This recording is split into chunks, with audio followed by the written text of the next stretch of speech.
The news summary, good evening. Judge Ellen Carolus has ruled that the Valabji couple, Mukesh and Laura, can make payments to Zaiwala & Co., a law firm based in London.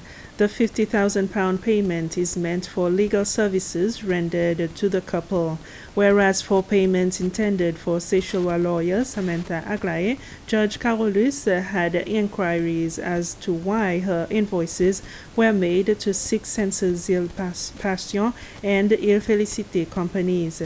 The defense lawyer explained it was a mistake, and all involved, including the prosecution, agreed that amendments are to be made. The case shall be heard again next week. The trial of the former CEO of Small Business Finance Agency, Rosinda Alcindor, has been delayed further. She is accused of abuse of power and public funds embezzlement. Judge Burham granted Ms. Alcindor an extra week to contact her lawyer, who is overseas, or to find another one.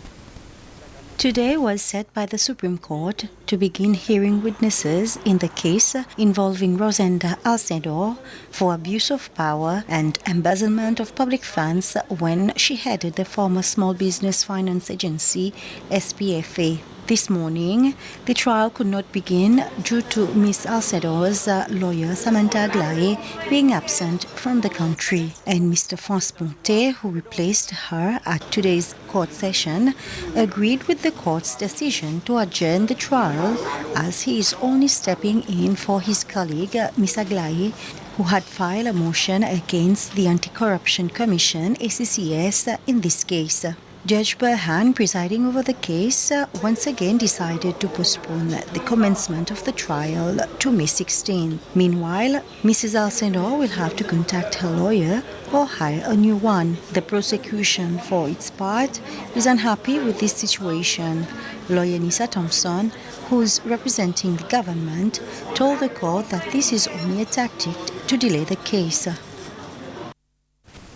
The new taxi rates that have been approved by the Cabinet of Ministers will take effect once the amendment to the taxi regulations is published. In the meantime, the Principal Secretary for Land Transport, Patrick André, says that it is in the advantage of the taxi operators to adopt the new rates. Mr. André says that the rates are lower on Mahé than on Pralé and Ladig because the operating costs of taxis on the inner islands are higher than on Mahé. The 10 rupees charge per piece of luggage also remains.